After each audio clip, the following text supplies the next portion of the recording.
Halo teman-teman, apa kabar? Kedengeran nggak ya suaranya? Semoga kedengeran ya. Ini lagi ada banyak technical issue tiba-tiba, ada suaranya nggak kedengeran, terus kamera aku juga kebetulan juga lagi mati. Oke, langsung kita mulai aja. Di sini, mungkin boleh, eee, Kak Aul sebagai speaker kali ini, semoga bisa sesi kali ini teman-teman. Oke. Di sini juga ada Kak Setiadi, nanti bisa sambil bantu teman-teman juga. Oke Kak Aul, silahkan.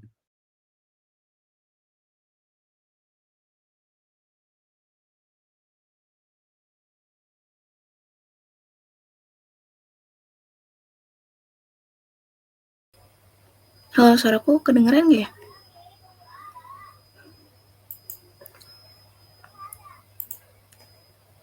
Halo? Kedengeran, Kak. Oke. Sorry banget guys, ini kamera aku nggak bisa nyala, aku nggak tahu kenapa. Aku izin nggak on cam ya. Aku coba share screen. Oke. Udah kelihatan kan ya slide-nya?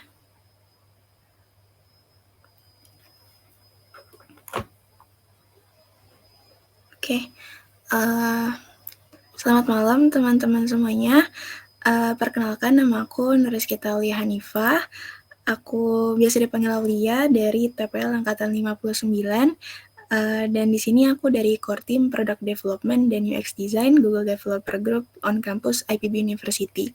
Di sini aku bareng sama Kak Stiadi juga. Tapi untuk pertemuan kali ini kita bakal bahas tentang product manajemennya. Untuk next sessionnya mungkin nanti akan sama Kak Stiadi dan nanti kita bakal selang-seling juga gitu.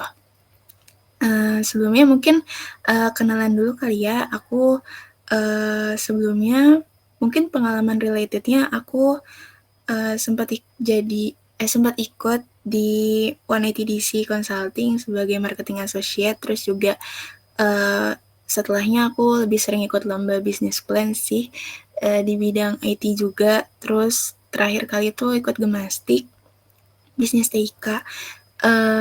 Kalau terkait product manajemennya sendiri, aku lebih banyak ke praktikal sih dari project-project selama kuliah. Terus juga liburan kemarin sempat ikut Confess Academy juga dari UI terkait product management gitu. Untuk sekarang juga aku lagi nge-handle project terkait pengembangan website juga di salah satu perusahaan facility service gitu. Mungkin itu sedikit background dari aku, dan nantinya kita bakal coba ulik bareng-bareng juga terkait product management gitu. Sama mungkin kalau teman-teman mau network sama aku, bisa connect via LinkedIn atau Instagram juga, nanti aku bakal fallback. Mungkin langsung jump to agenda kita hari ini kali ya. Jadi kurang lebih kita bakal bahas terkait perkenalan tentang dunia PM itu seperti apa sih PM itu, dan kenapa PM itu penting. Terus juga core skills apa aja sih yang dibutuhin dari seorang PM, dan jumping lagi kita bakal bahas tentang kayak understanding product feels. Kenapa tiba-tiba product feels? Sebenarnya biar kita tuh bisa lebih aware soal pentingnya product management gitu. Sama hands-on simulation. Jadi harapannya teman-teman bisa actively contribute selama sesi hari ini. Gitu. Oke, langsung aja kita mulai ke slide selanjutnya. Aku mulai dari statement pertanyaan kayak gini sih. Mungkin teman-teman pernah kepikiran gak sih kayak kenapa Instagram tuh punya fitur Reels gitu? Kenapa Tokopedia atau e-commerce lain tuh punya flash sales? Atau gimana sih GoPay atau payment platform lainnya bikin metode pembayaran itu mudah dipakai sama penggunanya? Nah, sebenarnya kayak Reels di Instagram atau short video yang ada sekarang, terus flash sale, terus kayak payment method itu hadir dari uh, pekerjaan dari seorang product manager dan juga tim di baliknya gitu. Jadi ini tuh nggak serta-merta ada, tapi ada kayak problem behind yang akhirnya dihadirin solusi berupa produk-produk ini. Nah itu ibaratnya kayak product manager itu sutradaranya gitu yang dari sebuah film. Nah ibaratnya sutradara dari sebuah produk, kurang lebih tuh kayak gitu gambaran singkatnya. Tapi sebenarnya apa sih product management itu? Jadi product management itu proses dari mengembangkan suatu produk ya, dari inisiasi idenya sampai launching dan seterusnya gitu. Yang pasti ngembangin produk itu harus memenuhi sama kebutuhan usernya itu apa, dan sejalan sama goals dari bisnisnya itu sendiri apa. Dan selama pengembangan produk itu kita harus involve dengan memahami target market kita tuh siapa, terus juga mengidentifikasi masalah yang harus diselesaikannya itu apa, dan memastikan kalau value dari produknya itu sesuai dan sejalan baik dari user dan juga perusahaan. Intinya product management itu memastikan kalau produk itu dibuat untuk audiens yang tepat dan di waktu yang tepat. Audiens yang tepat itu berdasarkan dari riset-riset yang udah kita lakuin sebelumnya, dan timing yang tepat itu salah satu key factor yang penting juga, karena ketika kita nge-launching produk di waktu yang tepat, otomatis kita ngehadirin solusi yang tepat buat target pasar kita, kayak gitu. Mungkin ini gambaran sih dari product management itu sebenarnya involvement-nya tuh kayak gimana sih. Nah, kalau dilihat dari kuadran ini kurang lebih tuh seperti ini. Jadi product management itu terlibat ke customer, ke internal tim yang nge-develop yaitu tim tech dan desain, terus juga dari sisi bisnisnya juga gitu. Jadi kalau dilihat dari sisi customer, kita tuh harus bisa memahami sebenarnya permasalahan yang customer hadapi itu apa, terus juga kriteria si customer ini seperti apa. Jadi kita mencoba untuk segmentasiin si pengguna produk kita itu sebenarnya siapa. Mulai dari mungkin kalau teman-teman pernah belajar tentang segmentasi, targeting, positioning, nah kurang lebih kayak gitu. Jadi siapa, usianya berapa, demografisnya, psikografisnya, dan lain sebagainya. Dan juga dalam mengembangin sebuah produk tentunya kita pasti butuh yang namanya feedback dari user gitu. Jadi nggak cuman ngembangin produknya aja, tapi juga didukung sama feedback dari usernya seperti apa. Karena nantinya kan produknya akan dipakai sama user atau customer kita gitu. Terus di sisi lain kita juga harus memahami dari proses bisnisnya itu sendiri. Mungkin nggak detail proses bisnis gitu ya, tapi lebih kayak memahami sebenarnya produk ini align nggak sama bisnis goals-nya itu seperti apa, dan sama visi misi dari bisnis kita itu apa, terus juga market dari produknya itu kayak gimana sih. Nah, itu dari sisi bisnisnya. Terus kalau dari tech and design, kita juga involve ke orang-orang yang ngedevelop produk ini gitu. Maksudnya tuh kayak gimana sih? Jadi walaupun kita lebih fokus ke produknya, kita tetap juga harus make sure kalau orang-orang yang ngerjain produknya itu paham sama requirement dari produk yang akan dibuatnya seperti apa, supaya sesuai nanti sama KPI-nya, kayak gitu. Nah, selanjutnya kita coba bahas terkait key responsibilities dari product manager. Jadi, tanggung jawab sebenarnya dari product manager itu ngapain sih? Yang pertama yang tadi kita bahas terkait customer. Jadi, seorang product manager itu harus bisa memahami kebutuhan customer itu apa, supaya produk yang dihasilkannya itu bukan produk yang bagus aja, tapi juga valuable buat orang yang pakainya gitu. Terus yang kedua, defining the product vision. Jadi, as a product manager, kita tuh nggak cuman ngedevelop produk kan langsung ngedevelop gitu, tapi kita juga harus ngerencanain, ngestrategiin selama proses pengembangan itu akan seperti apa, terus kira-kira nanti potential improvement-nya tuh seperti apa sih dari feedback-feedback user-nya, nah kayak gitu. Terus juga building and managing the product roadmap gitu, yang berkaitan sama product vision juga, tapi yang ini berkaitan sama timeline pengerjaannya, KPI yang harus diraihnya itu apa aja. Nah, itu masuk ke dalam product roadmap.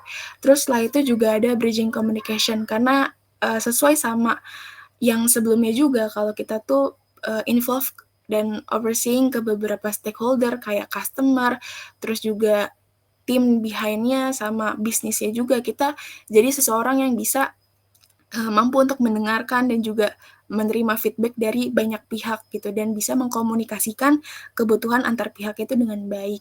Dan yang terakhir juga measuring success gitu. Jadi as a product manager kita harus tahu metrik suksesnya itu apa aja, gimana caranya kita bisa nentuin kayak produk launch ini ketika produknya itu udah memenuhi kriteria-kriteria apa, kayak gitu. Nah, kurang lebih ini gambaran dari product management organizational chart-nya. Jadi kita tuh ada di naungan kayak Chief Product Officer, di mana di bawahnya tuh ada product management, UX design, sama product analytics. Nah, untuk hierarki kayak apa ya biasanya kayak hierarki jenjang karir mungkin ya dari product manager itu apa, mulai dari junior product manager, senior, head of product, sampai director of product, dan yang paling tinggi itu chief product officer-nya, gitu. Nah, lanjut, kalau tadi bahas tentang responsibilities, apa yang wajib dan jadi tanggung jawab PM, sekarang untuk menunjang itu skills apa aja sih yang dibutuhin? Yang pertama, yang paling penting menurut aku itu adalah problem solving. Jadi, kita tuh harus punya the ability untuk bisa mecahin suatu masalah gitu, karena kan kita bawa masalah dari user gitu. Kita lihat kondisi yang ada sekarang, marketnya itu gimana, terus kita coba ngasih sebuah solusi yang dengan harapan solusi itu, yaitu berupa produk, itu bisa menjadi jawaban dari permasalahan yang dihadapi sama user. Dan harapannya juga bisa sustain. Nah, itu yang salah satu yang harus dimiliki sama seorang PM, yaitu the ability untuk bisa problem solving. Sebenarnya bahasan untuk kayak gimana sih caranya kita conduct kayak problem solving itu dengan baik gitu, sehingga menghasilkan solusi yang konkret itu sebenarnya bahasannya tuh bisa panjang sendiri. Nah, mungkin nanti kita bisa bahas di lain waktu gimana sih caranya untuk problem solving as a PM gitu. Terus yang kedua itu ada communication dan collaboration. Lagi-lagi kayak kita harus punya kemampuan untuk bisa berkomunikasi, berkolaborasi antar tim yang dari banyak tim ya, tadi dari tech design, terus juga dari tim bisnis dan lain sebagainya. Kita harus bisa untuk berkomunikasi dengan baik. Terus leadership without authority. Jadi nggak cuma leadership, tapi leadership without authority, karena kita tuh nggak cuma jadi bos dari produknya gitu, tapi kita juga berjalan berbarengan sama berbagai stakeholder. Jadi produk ini tuh bukan cuma kita yang overseeing, tapi juga tim yang involved dalam produknya kayak gitu. Terus juga strategic thinking. Strategic thinking tuh lebih ke kita bisa mikirin kayak langkah-langkah strategis apa untuk mastiin kalau produk ini tuh dieksekusi dengan baik dan long term nantinya tuh akan seperti apa. Nah, itu masuk ke strategic thinking. Terus juga user centric mindset. Jadi kita tuh bikin produk yang pasti harus sesuai sama kebutuhan user gitu. Jadi orientasinya tuh udah sesuai sama user tuh butuhnya apa, apakah udah bisa menjawab solusi gitu. Nah, itu masuk ke user centric.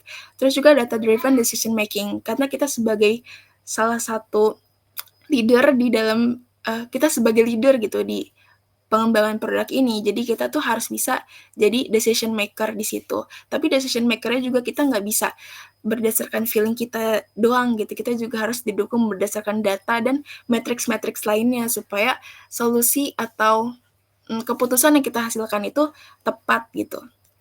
Terus juga business acumen. Jadi kita tuh nggak cuman ngerti soal technical proses bikin produknya itu gimana, tapi kita juga harus punya pemahaman tentang dari segi bisnisnya itu seperti apa gitu. Kayak nanti kita bakal bahas tentang market research, terus competitive analysis, which is itu masuk ke bagian tentang bisnisnya gitu. Nah, itu kita coba bahas juga nanti. Dan yang terakhir itu adaptability and resilience. Jadi karena ngembangin suatu produk itu kan pasti berproses dan pasti akan ada beberapa adjustment dan lain sebagainya. Jadi kita sebagai PM dan juga tim dari product management itu sendiri harus adaptability-nya tinggi dan juga resilience gitu dengan perubahan-perubahan ke depannya. Every failure is a lesson. Jadi setiap kegagalan yang kita hadapi itu adalah sebuah pembelajaran. Nah, seorang product manager yang baik itu belajar dari kesalahannya untuk menciptakan produk yang beneran impactful dan juga bermanfaat dan menjawab kebutuhan usernya.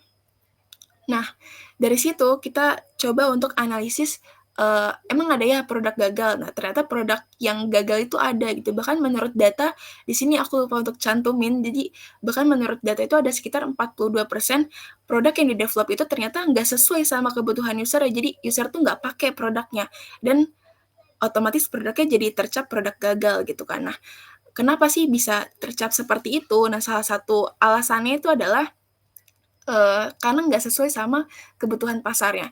Either salah pas, riset pasarnya, atau iterasinya kurang baik, atau nggak sesuai sama kebutuhan user-nya. Nah, itu masuk ke lack of market need itu sendiri. Terus juga poor user experience-nya juga, mungkin nanti, kita bakal belajar juga sama Kak Setiadi tentang user experience design yang baik itu seperti apa.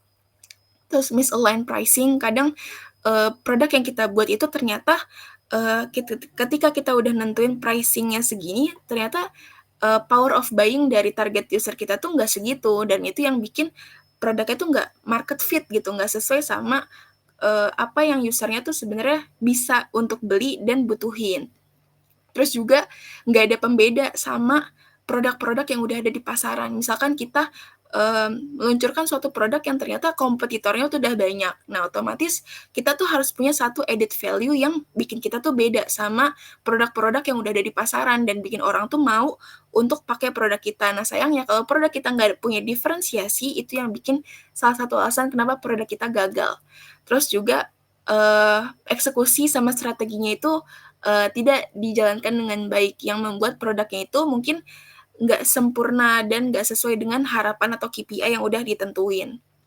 Dan yang paling parah itu nggak mendengarkan, feedback dari user dan juga stakeholder yang terlibat. Nah, itu salah satu hal yang bikin produk itu gagal dieksekusi dan di-launch, kayak gitu. Jadi, gimana sih caranya kita bikin produk tuh yang nggak gagal, yang bisa, sustain dan survive, kayak gitu. Nah, aku mau highlight dari yang poin 1 tadi dulu ya, mungkin untuk bahasan kita hari ini lebih ke, lack of market need, gimana caranya kita nyesuaiin sama kebutuhan pasar itu sendiri. Nah, kita mulai dari langkah pertama yaitu market research. Jadi, market research itu, simply proses untuk kita mengumpulkan, menganalisis, dan interpretasiin informasi tentang, pasar gitu, pasar yang mau kita tuju tuh, dalam konteks yang cukup luas. Nah, market research sendiri ini biasanya kita lakuin, eee, melalui beberapa metode, mulai dari primary research sama secondary research. Mungkin teman-teman juga yang sering riset udah lumayan cukup, paham dengan istilah-istilah ini ya. Jadi kita tuh bakal pakai data dari survei atau interview kalau untuk primary research. Terus kalau secondary research itu mungkin dari report dari pemerintah, atau dari academic paper dari jurnal, atau dari berita-berita yang ada di, di Google gitu. Nah, market research ini nantinya akan dipakai untuk kita, lihat nih demand di pasarnya itu kayak gimana sih, terus kompetitor yang ada itu apa aja sih, siapa aja, terus nanti kita coba nentuin viability dari market-nya itu kayak gimana. Itu untuk market research-nya. Nah, habis dari market research itu tadi, kita udah dapat datanya, kita kumpulin, kita analisis, terus kita interpretasiin. Nah, kita sekarang masuk ke market sizing. Nah, market sizing itu kayak gimana sih? Nah, di sini aku mau coba contohin pakai salah satu framework yang mungkin udah cukup, terkenal juga di dunia, bisnis plan terutama, yaitu, Thom Samsom ya. Jadi, market sizing ini kita coba ngitung berapa sih besaran jumlah market yang bisa kita raih gitu. Nah, untuk pengertiannya sendiri, TAM itu total addressable market, yaitu ukuran pasar total keseluruhan yang bisa kita raih.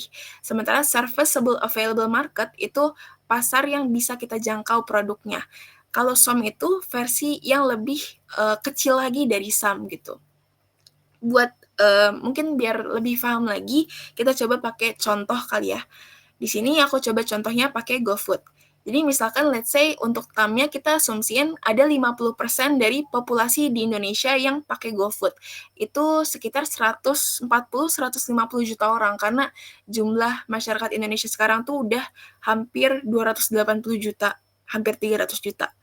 Nah, kita asumsiin setiap orang itu melakukan 2 transaksi per bulannya, yang mana rata-rata transaksinya itu sebesar Rp50.000. Nah, dari situ kita coba hitung TAM-nya, yaitu 140 juta, yaitu jumlah dari 50% populasi Indonesia yang pakai GoFood, dikali 2 kali transaksi, yaitu 50.000, dan didapat sebesar Rp14 triliun per bulan. Dan kalau dihitung per tahunnya sekitar 168 triliun per tahunnya. Nah, dari angka TAM tadi kita coba lebih kerucutin lagi nih. Kita targetin SAM-nya itu penduduk di kota besar, misalkan di daerah Jabodetabek atau di kota-kota besar lainnya kayak Surabaya, Bandung, Bali. Nah, itu sekitar 40 juta orang. Nah, dari situ sampai kita hitung lagi dari 40 juta orang dari penduduk di kota besar, kita kali dua transaksi dengan jumlah 50.000, yaitu sekitar 4 triliun per bulan dan per tahunnya itu sekitar 48 triliun. Nah, udah dapat angka SAM-nya 48 triliun, kita kerucutin lagi di SOM-nya, yaitu kita pakai target 5% dari SAM. 5% ini sebenarnya bukan ketentuan baku, kalian bisa tentuin berapa aja sesuai dengan kondisi market kalian, karena semakin besar presentasinya tuh berarti semakin besar target market yang bisa kita raih gitu. Nah, nentuinnya ini depends berdasarkan kondisi di pasarnya itu seperti apa, apakah sudah banyak kompetitornya atau belum, karena kan semakin banyak kompetitor otomatis market share-nya juga akan semakin lebih kecil gitu. Jadi untuk sekarang kita pakai contoh 5% karena 5% itu bagus untuk nentuin di awal SOM-nya tuh berapa gitu. Dari sini kita nentuin 5% dari SAM yang bisa kita capai dalam tahun pertama. Dari SAM, ya betul. Nah, SOM-nya itu sebesar 5% dikali 48 triliun, yaitu jumlah SAM tadi. Dan kita dapat sebesar 2,4 triliun per tahun. Jadi, dari sini kita dapat asumsikan kalau GoFood, market size dari GoFood itu sebesar 2,4 triliun per tahunnya. Nah, kita udah kebayang nih seberapa gede GoFood bisa menjangkau masyarakat Indonesia sebesar 50% dari populasi dan 5%-nya. Itu udah gede banget gitu angkanya, 2,4 triliun gitu. Terus selanjutnya dari market sizing tadi, nah sekarang kita masuk ke competitive analysis. Nah, competitive analysis itu apa? Jadi kita pasti ngebangun produk udah ada saingannya gitu di luar sana. Nah, kita coba untuk ngebandingin produk kita sama produk-produk kompetitor yang udah ada, brand-brand yang udah ada sekarang. Nah, kira-kira kita coba cari nih, apa sih yang bikin produk kita beda sama mereka dan kekuatan kita apa yang lebih dari mereka dan kira-kira kelemahan kita apa gitu. Karena kan pasti kita nggak cuma unggul aja kan, kita pasti punya kekurangannya juga. Nah, kita coba divine itu di competitive analysis-nya. Caranya gimana? Caranya yang pertama, kita cari dulu kompetitornya siapa. Nah, kompetitor itu ada dua jenis, ada direct kompetitor, ada indirect kompetitor. Kalau direct kompetitor itu kompetitor yang secara langsung face to face emang mirip banget produknya sama kita. Misalkan kayak mungkin Gojek sama Grab itu direct kompetitor gitu. Nah, kalau indirect kompetitor itu mungkin yang secara nggak langsung tapi sebagai kompetitor juga gitu. Nah, terus selanjutnya ada analyze competitors. Jadi kita analisis kompetitornya dengan framework gitu. Nah, di sini kita pakai SWOT analysis. Sebenarnya banyak framework lain yang bisa dipakai untuk analisis kompetitor, tergantung sama situasi dan kondisinya juga. Tapi di sini yang mudah dipahami dan mudah untuk diimplementasi itu yang SWOT analysis. Mungkin teman-teman juga udah pernah pakai gitu analisis SWOT, strength, weakness, opportunities sama threat. Nah, nanti kita coba juga untuk analisis SWOT dari studi kasus yang bakal kita cobain. Dan selanjutnya kita coba untuk divine competitive advantage-nya yang tadi tuh kayak core differentiators kita tuh apa, keunggulan kita apa, kelemahan kita apa, kayak gitu. Jadi kita tahu kalau kita tuh sebenarnya beda atau masih sama aja sama produk-produk yang udah ada. Dan yang terakhir itu monitoring. Itu monitoring apakah produk lain tuh ada inovasi-inovasi lain gitu. Sementara kita harus stay kompetitif. Nah, makanya kita perlu monitoring gitu supaya produk itu tuh nggak ketinggalan sama produk-produk atau kompetitor-kompetitor kita yang lain. Dan last but not least, kita juga harus punya unique value proposition gitu. Jadi ibaratnya tuh kayak statement yang bikin kita stand out gitu dibanding sama kompetitor kita yang lain. Kita bisa pakai kombinasi dari market research sama competitive analysis tadi buat dapetin unique value proposition. Nah, how to define unique value proposition itu sendiri yang pasti dari market research tadi dan define the competitor benchmark-nya itu sendiri gitu. Misalnya apa ya kayak Traveloka mungkin kayak dia punya tagline kayak one stop solution untuk pemesanan tiket dan lain-lain. Nah, itu jadi salah satu unique value proposition-nya yang mungkin, kompetitor yang lainnya tuh, nggak punya gitu, kayak gitu. Mungkin, kalau dari materinya itu terkait dengan introducing ke product management, mungkin dari teman-teman ada yang mau tanya atau kita bisa langsung jumping ke, eee, hands on-nya?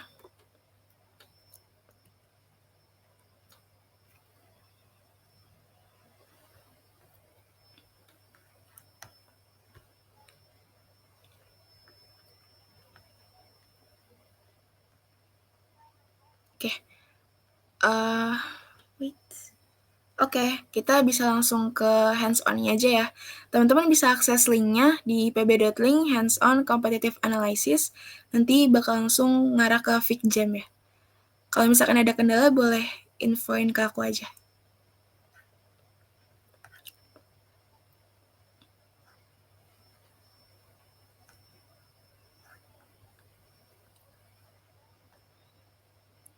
Oke. Jadi di sini kita coba untuk simulasiin, competitive analysis di, salah satu aplikasi sosial media yang cukup terkenal di Indonesia ya, dan di seluruh dunia juga sih sebenarnya. Di sini kita coba lakuin competitive analysis dari Instagram gitu. Nah, di sini, teman-teman bisa, mencoba menjadi product manager dan di sini kita coba cari direct competitors-nya tuh siapa sih, kompetitor yang, face to face kayak mirip banget sama Instagram, dan dari situ kita bakal coba buat competitive benchmark-nya dengan analisis SWOT. Dan di sini mungkin buat nentuin kompetitornya siapa, aku udah kasih supporting datanya yang mungkin bisa jadi pertimbangan juga dari data Januari 2024 atau teman-teman punya data lain yang mendukung. Di sini ada WhatsApp, terus ada Facebook, TikTok, Telegram.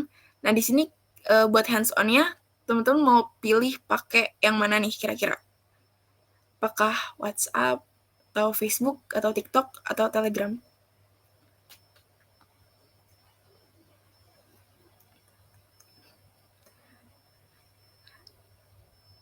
Oke.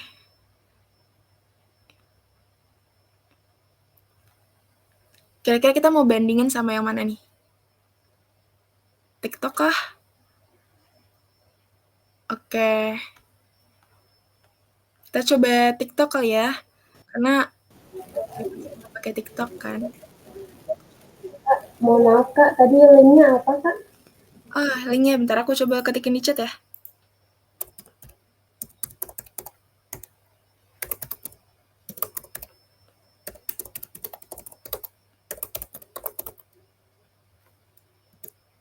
Itu, di chat ya.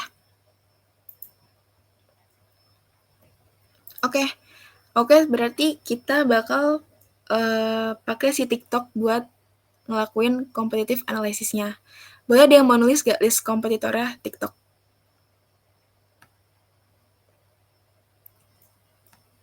Bisa edit kan ya?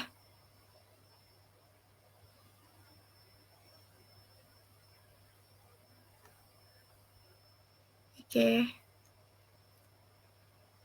Boleh ditulis guys, list kompetitornya TikTok. Satu orang. Oke. Nah, kita udah dapet nih list kompetitornya TikTok. Salah satu yang sosial media yang cukup booming juga di Indonesia. Nah, sekarang kita coba competitive benchmark-nya nih. Kira-kira apa aja sih strength-nya? Mungkin kita divine dulu dari strength-nya kali ya. Di sini aku coba tulis Instagram dan TikTok. Nah, kita coba buat divine kelebihan dari si Instagram tuh apa aja sih? Boleh kalian yang lagi ada di FigJam boleh list, kalian kan pakai Instagram, mungkin kalian list kira-kira kelebihannya si Instagram tuh apa aja sih gitu. Atau yang mau isi yang TikTok juga boleh gitu. Jadi kita coba define strength-nya dulu.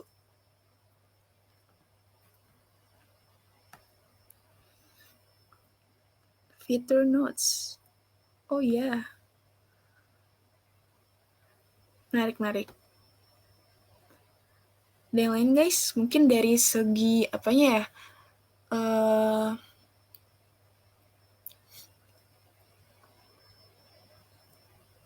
Snapgram tuh apa ya? Story bukan sih? Oh iya, Instastory.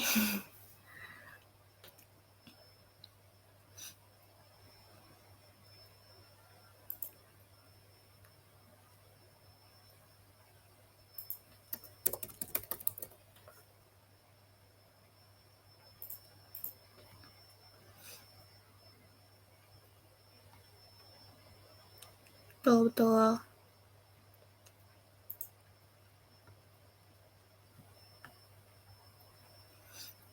Mungkin kalau dari aku ini kali ya, kayak yang lumayan kelihatan.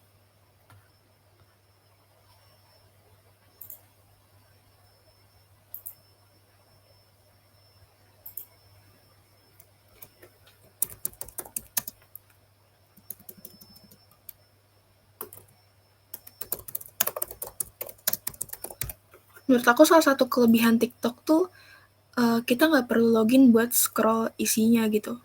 Jadi kayak orang-orang yang belum pakai TikTok tuh bisa kayak lihat dulu TikTok tuh kayak gimana, jadi kayak lebih tertarik gitu. Meanwhile kayak Instagram tuh belum belum seperti itu gitu. Kita harus login dulu buat bisa ngepost buat ya betul sih. Cuman kayak kalau buka di PC sih sebenarnya di laptop gitu.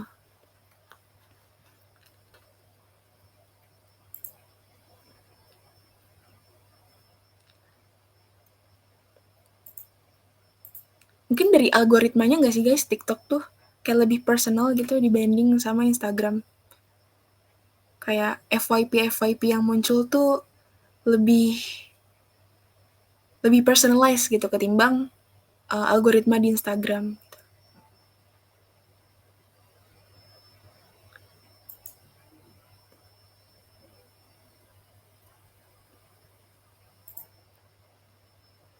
Oh ini nggak sih guys kalau live gitu tuh kita bisa kasih gift apa tuh namanya? Gift ke kreator. Wow iya ya bisa upload video 10 menit plus secara proper. Wow iya sih benar.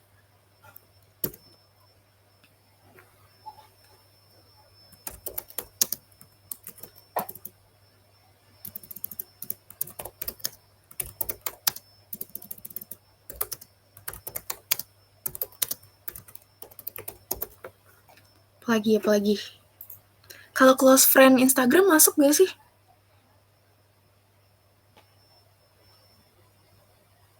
Lebih terkemuka. Oke. TikTok bisa upload foto gak sih kak? Bisa sih. Bisa. Aku terakhir upload TikTok foto sih. boleh di list.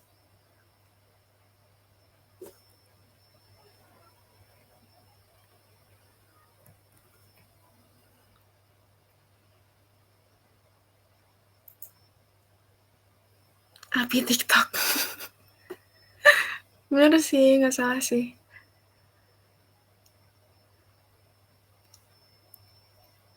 Oke, wow udah banyak ya ternyata kelebihannya. Sejujur aku juga baru install TikTok semenjak liburan ini sih, tapi lumayan scroll TikTok tiap hari jadi kayak wow.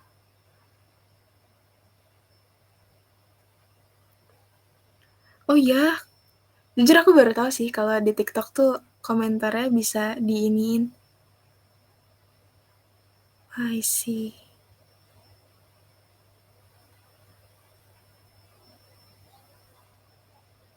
Oh, iya sih, bener juga.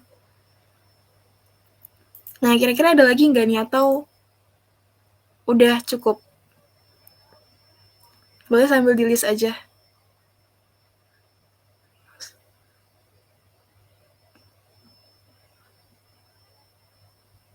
Ah iya bener sih, menurut aku salah satu yang aku suka dari TikTok juga kayak kita bisa lihat akun siapa yang visit gitu. Walaupun emang kalau kita aktifin baru bisa lihat sih, cuman menurut aku itu kayak bagus juga gitu.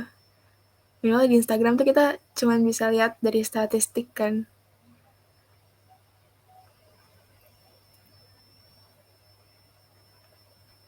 Oke, mungkin kalau misalkan udah cukup banyak nih kan sekarang, kita coba jumping ke weakness-nya.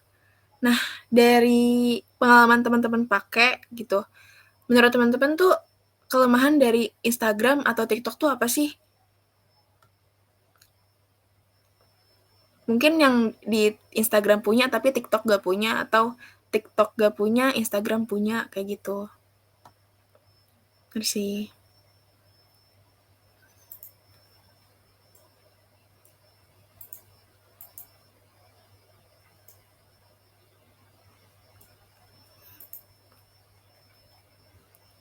Warganetnya serem, wow.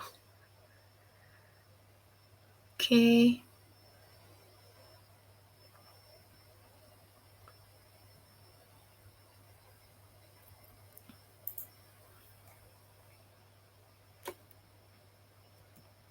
Menurut aku ini sih, Instagram tuh nggak ada e-commerce kan ya. Sorry. Coba insert di bawahnya. E-commerce. Sempat ada cuman udah nggak ada lagi gitu. Terus kalau dari TikTok apa ya?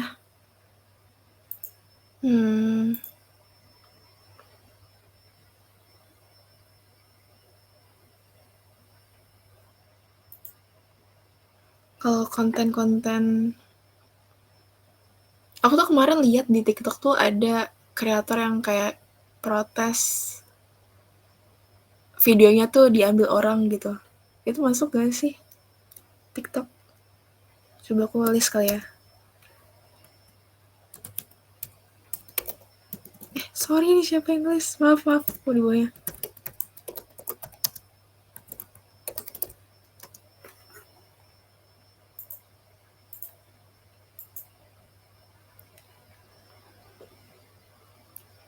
Bisa langsung connect ke Facebook itu masuk ke weakness ya?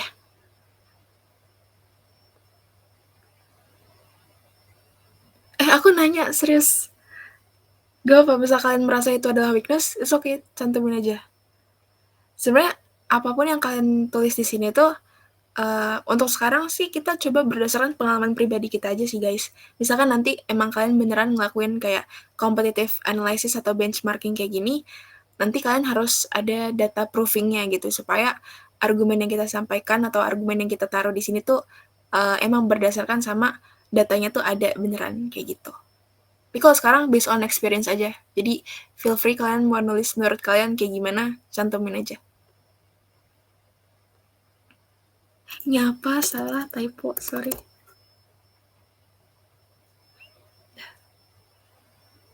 Dari TikTok yang gak ada minusnya ya.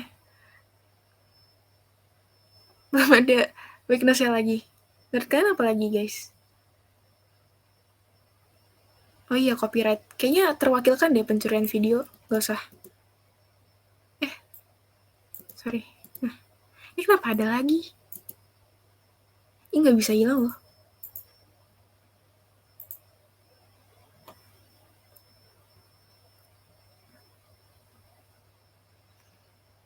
Algoritmanya bikin candu. Wah, ternyata plus minus sih. Tapi iya sih, bener.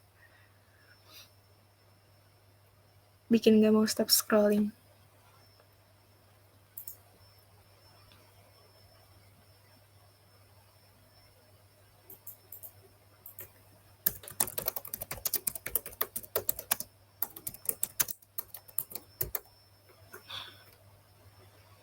Ini juga deh.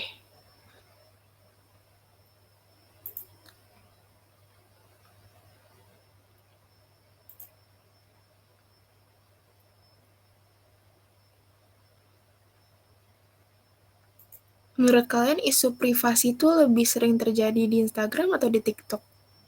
Atau dua-duanya sama aja ya? Tak. Boleh.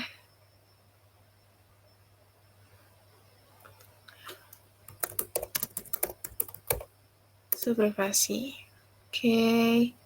Ada lagi kah atau udah cukup nih? Apa apa tuh Kak kalau masalah UI?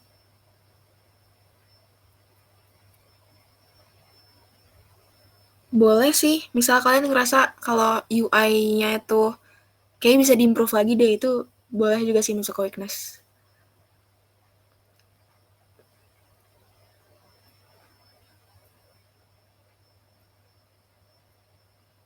Orang malah.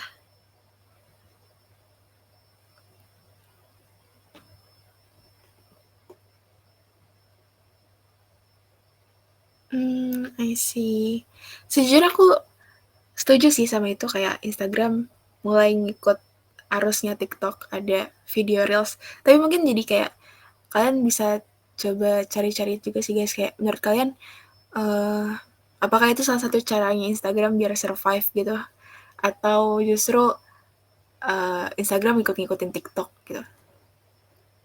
Menarik sih. Oke, mungkin biar nggak lama-lama kita langsung jump lagi ke opportunity. Dari strength dan weakness yang udah kita coba define, sekarang kita coba define lagi nih kira-kira opportunity-nya apa aja sih yang bisa dikembangin, yang bisa diimprove dari si platform-platform ini gitu.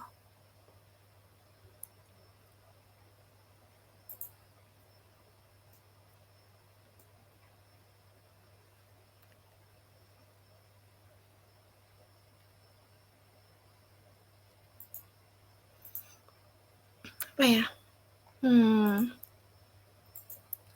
Mungkin inovasi fitur kali ya, kalau Instagram.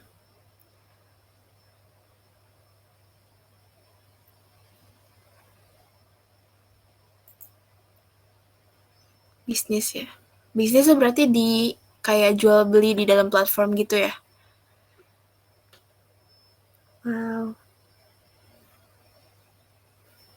Ini kalau dari aku kolaborasi sih dan kerjasama dengan kreator buat tingkatin engagement.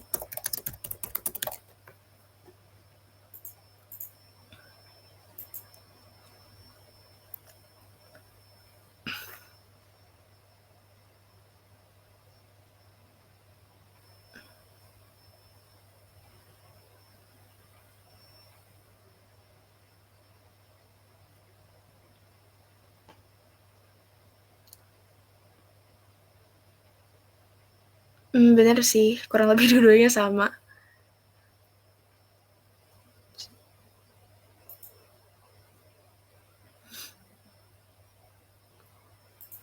Mungkin karena sekarang tuh orang-orang pakai TikTok tuh mostly kayak nyari promo belanja juga, kayaknya bisa deh dikembangin dari sisi fitur TikTok Shop-nya gitu.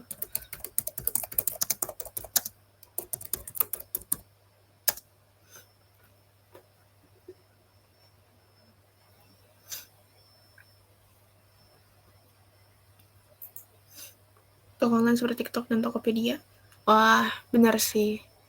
Kerjasama. Ada lagi nggak? Atau mungkin kalian yang udah ada kebayang kira-kira ancaman dari kedua platform itu apa aja, boleh di list juga tuh. Ancamannya apa aja sih?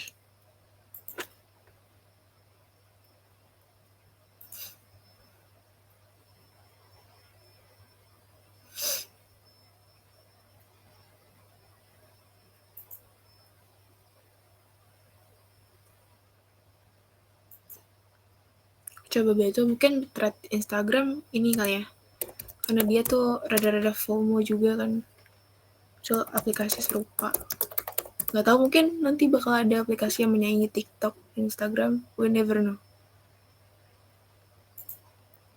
Dua-duanya sih muncul aplikasi serupa.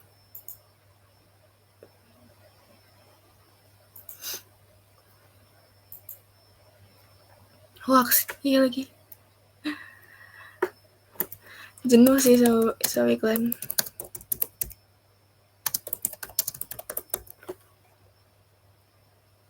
Apalagi ya?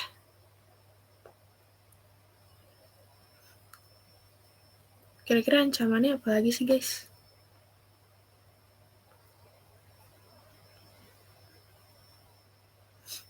Bullying.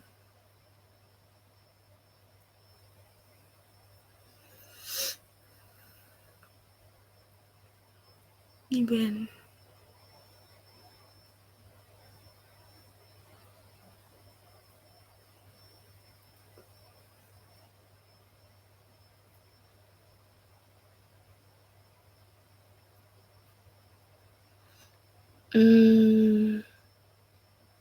Benar benar benar.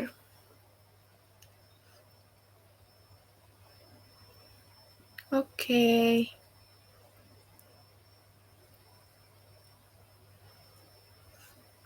Oke, wow. Makasih banyak buat teman-teman yang udah involve, ngisi, dan aktif di hands-on kali ini. Semuanya yang diisi tuh nandain kalau teman-teman tuh udah get the point dari competitive analysis kali ini. Sebenarnya kalau teman-teman mau lebih lebih intens lagi atau lebih komprehensif lagi, nggak cuma satu kompetitor, mungkin nanti nambah satu kompetitor lagi. Jadi at least ada 2 kompetitor gitu. Jadi karena durasi sih sebenarnya aku takutnya nggak keburu dan nanti jadinya malah nggak selesai. Jadi di sini kita coba hands-on-nya pakai satu kompetitor gitu.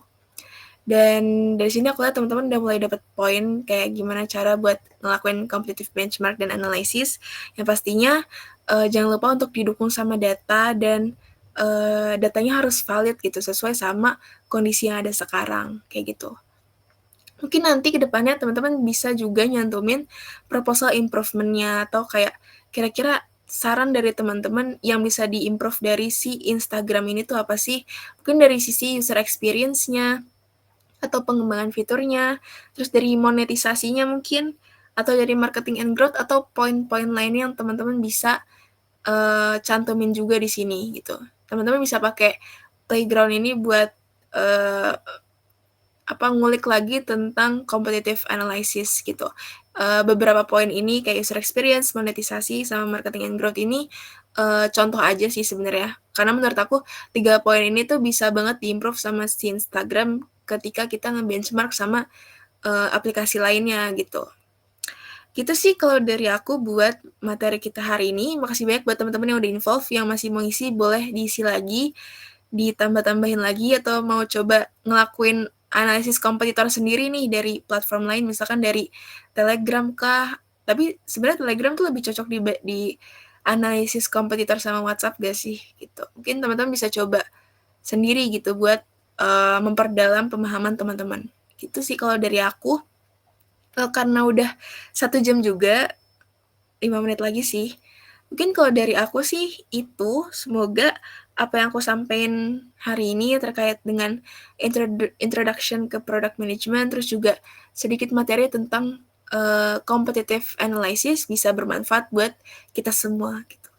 Dari teman-teman mungkin ada pertanyaan atau masukan saran boleh disampaikan ya. Gitu. Mungkin kalau dari aku sih itu. Kasih semuanya.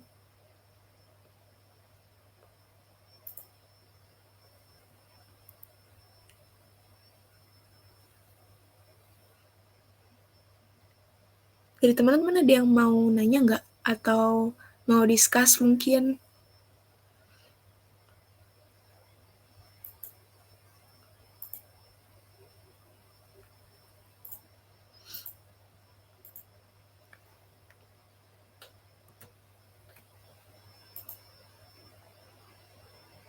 Oke, sama-sama. Mungkin sebelum sesi kita selesai malam hari ini, aku mau kita dokumentasi dulu gitu. Teman-teman bisa on cam nggak? Coba on cam bisa nggak ya?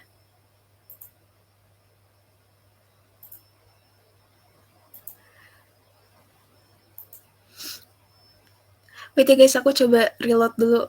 Kameranya nggak mau nyala.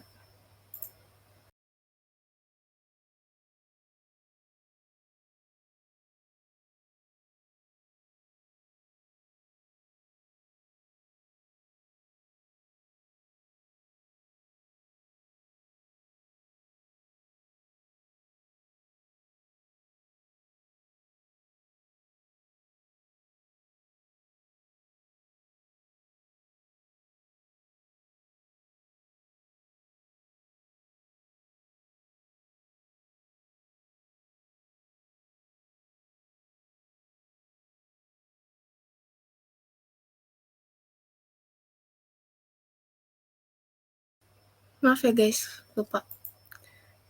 Oke, kita tunggu 1 menit lagi kali ya. Yang bisa on cam boleh on cam.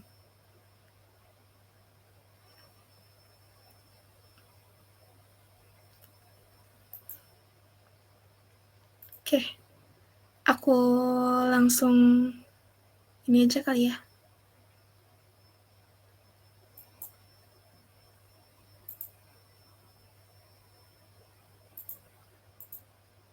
Oke, kita dokum dulu ya teman-teman. 1, 2. 1, 2. Oke, makasih ya teman-teman semua yang udah hadir malam hari ini. Makasih udah nyimak aku dari awal sampai akhir. Semoga pembelajaran kita bareng-bareng hari ini bisa bermanfaat buat kita semua. Kalau nanti butuh tanya-tanya atau kita mau sharing session lagi, kita bisa lanjut di sesi berikutnya atau bisa kontak aku in person lewat media sosial aku tadi gitu. Mungkin itu sih dari aku. Ya, makasih banyak semuanya. Sampai ketemu di sesi berikutnya.